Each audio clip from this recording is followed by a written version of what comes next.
welcome to Sally's Backyard. I'm Sally. Just want to welcome everyone, and if you're new, thank you for joining me, and if you've been with me for a while, welcome back. How is everyone? I hope you're all doing well. This episode I've got some crafting, we have another field trip, and we are going to spend a little time in the kitchen. So let's get started. Last week, we went to a place called Cedar Bog Nature Preserve. It's not far from us. It's about 15 minutes north of where we live. And we'd never been there before. We'd heard about it. I follow them on Facebook. So, I knew what it was about, but we didn't really quite know what to expect. And it was just amazing. We were so surprised by what we saw and what we found. And I'm really excited to share it with you. And I will give you more information about Cedar Bog here in just a minute. I found some information on the Ohio History Connection website about Cedar Bog. Poised between two glacial moraines in southwest Ohio's Mad River Valley, Cedar Bog is a relic of the Ice Age, when glaciers advanced and retreated in successive waves over present-day Ohio. The massive ice sheets flattened much of the landscape, ground boulders into stones, and pushed boreal plants out of northerly latitudes.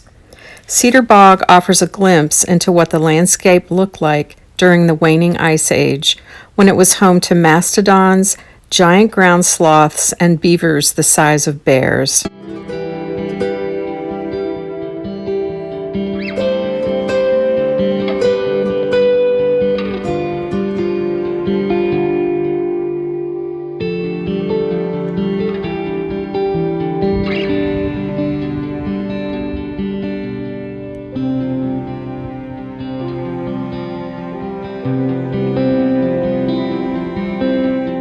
Depending on the time of year, you'll encounter a variety of unique wildflowers, including skunk cabbage, marsh marigolds, and lady slipper orchids. Walk slowly and quietly, and you may hear the plop into the water of the elusive and endangered spotted turtle. This site is also home to the even more reclusive endangered Massasauga rattlesnake.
are a lot of downed trees in the preserve, and many of these are ash trees that were damaged by the emerald ash borer.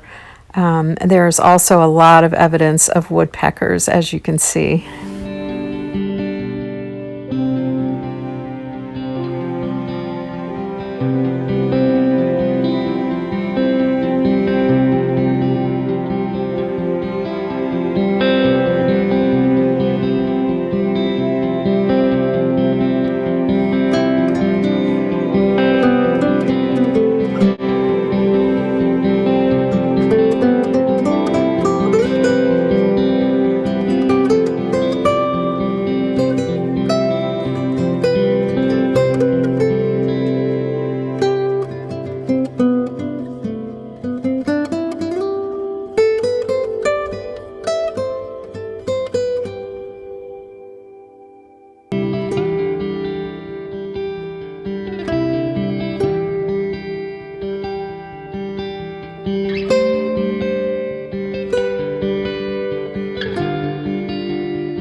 I've had good success overwintering perennials in pots, and I came out to check, and sure enough, my coral bells and my hosta have returned.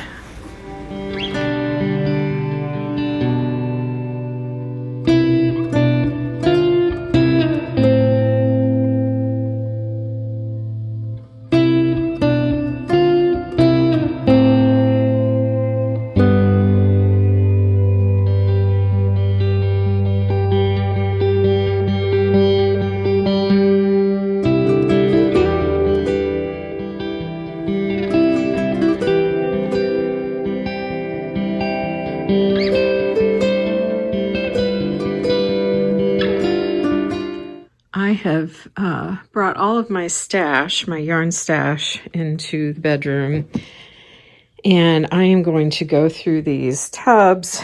I'm going to lay everything out to see what I've got, because I've gotten to the point where there are things that I want to make, and I'm not sure if I have the right yarn, if I have enough yarn. So I'm going to try to go through these and organize this so I know what I've got and make it easier for me to make decisions about what I want to make. So wish me luck. It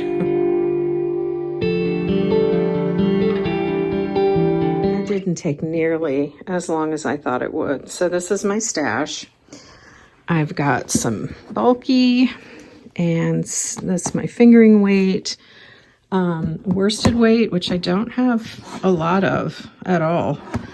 And then I have some sport weight, and this is the DK.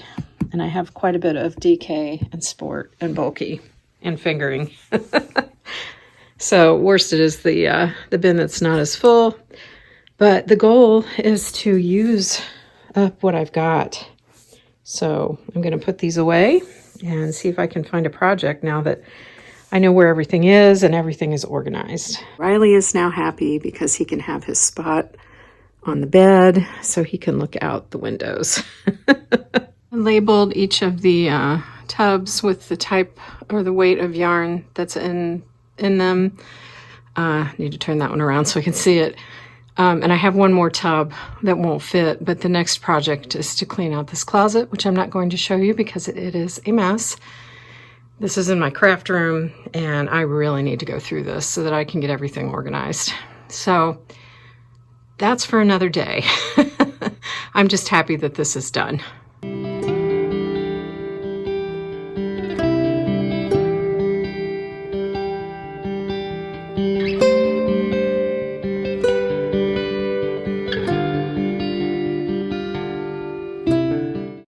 I've decided to make another Magnolia cardigan by Michelle Ferguson. And now that all of my yarn is organized, it's so much easier for me to just go in and pick out what I want. I have this DK yarn left over from the little dinosaur that I made because it took so little yarn. I thought it would be fun to do a striped sweater this time, and I'll use a neutral color between all of these more pastel colors.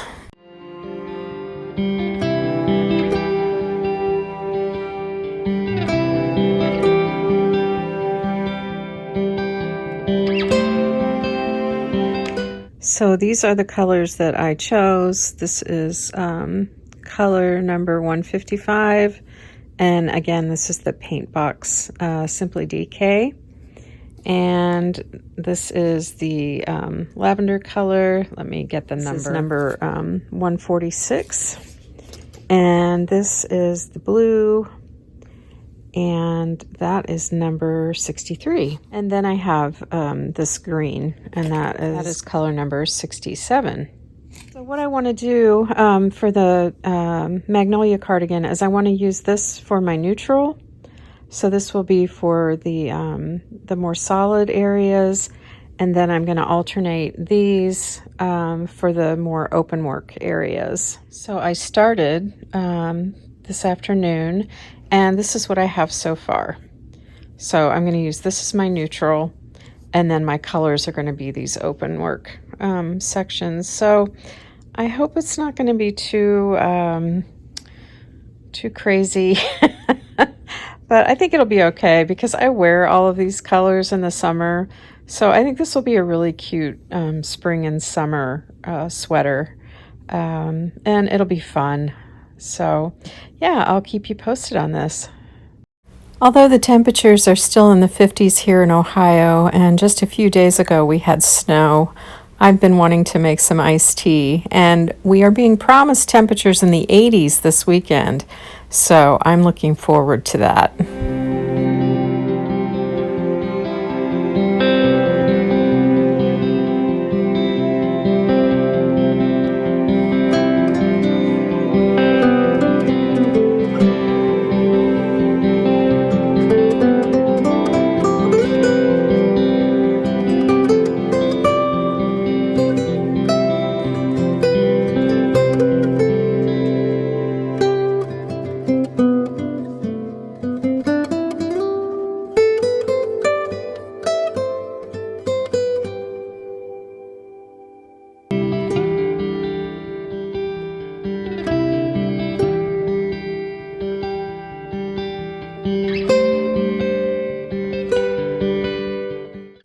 This is a recipe that I found on Life is But a Dish website.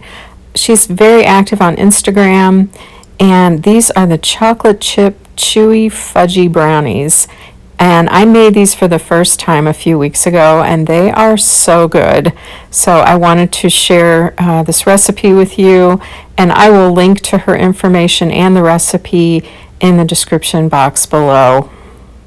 I did use butter in this recipe. I told you a few episodes back that I almost always use olive oil, but I wanted to follow the recipe as it was written just because I wanted to see how it was going to turn out. This recipe also calls for adding whole chocolate chips at the end of the recipe, and I also left those out because not everyone in my family is a big fan of all of the chocolate chips. So this will just have the melted chocolate chips with the butter.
Ready for my afternoon snack.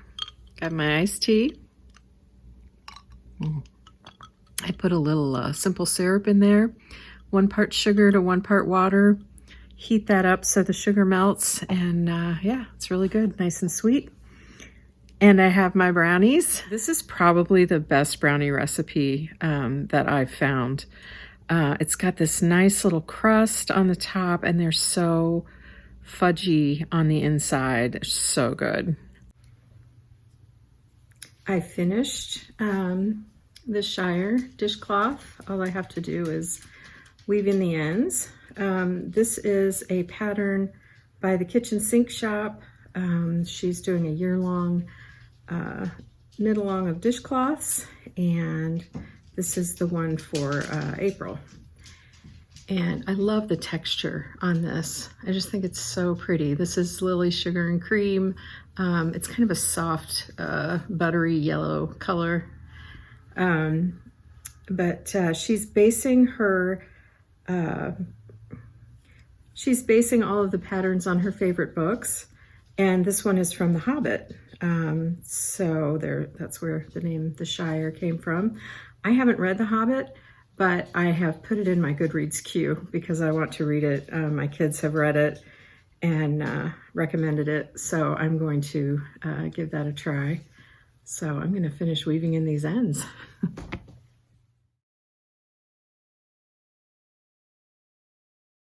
The other day I told you about the second Magnolia cardigan that I'm going to make, and I started making it, and I thought that it looked a little too open. I looked at the pattern and realized that it calls for a sport weight, and I was using a DK.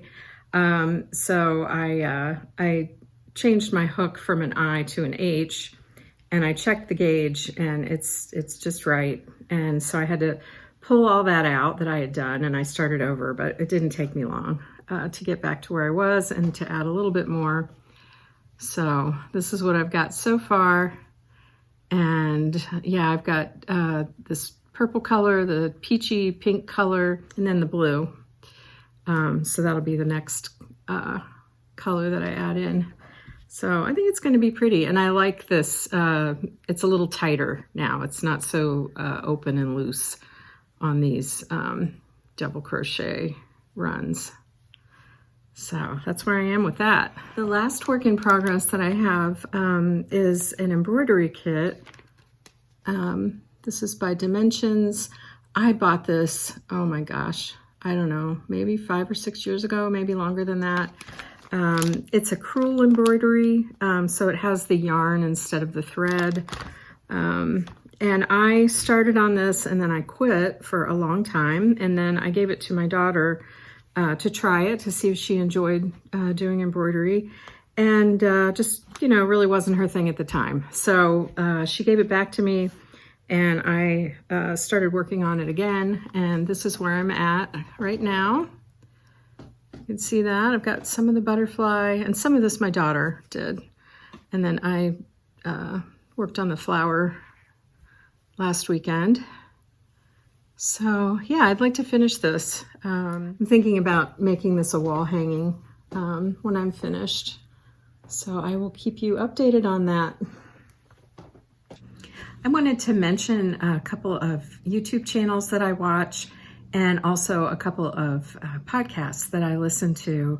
The first YouTube channel is Diana Bloom. Hers is an artist and slow living channel.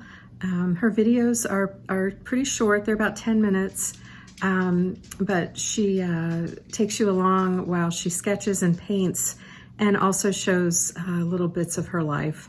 And it's a very peaceful channel. I really enjoy that. So I will link to all of these in the description box so you can find them. The other one is a channel called What Mandy Made Next. And that's with Mandy. She's in the UK, and she is a crafter, and she was kind enough to mention my podcast. So thank you, Mandy. I really appreciate it. She makes some lovely projects. So go check her out. She knits, she crochets, she cross stitches, she embroiders, she sews. So go check Mandy out. And the last YouTube channel I want to mention is a gardening channel, and it's called Lovely Greens. It's with Tanya. She is based on the Isle of Man, and she has a very nice garden with a greenhouse and a polytunnel, and she also has a plot that's in a different area. So she actually has 2 gardens, but she has a lot of useful information that I think is good for a beginning gardener and for those of us who are a little more experienced. And so the audio podcasts that I want to mention, the first one is Caithness Craft with Louise. I've been listening to Louise, oh my gosh, probably for 10 years. She is in Caithness, Scotland. She talks about her knitting and her sewing, and a little bit about her family and the area where she lives. She's got a good sense of humor, and she's also a very thoughtful person. So I recommend that. The other one, the last one that I'm going to recommend is called Birdnote. So if you enjoy birds or birding, this is a podcast. It's very short. They upload every day, and it's just like 2 minutes long, very short. But they focus on one particular bird every day, and it's very informative. And I like it because I'll save up the podcast and I'll just listen to, you know, several in a row. So those are ones that I recommend, and I hope you'll check them out. And right now I have a doggie who will not leave me alone. That's why the table keeps shaking. What do you want? So anyway, I hope you'll check out those channels and podcasts. I'm going to end this week's episode here. I just want to thank you all again for joining me. It was kind of a jam-packed episode. I hope you enjoyed all of it. So I hope you're all staying safe, and I hope you're all well. I will see you all again next time. Bye, everybody.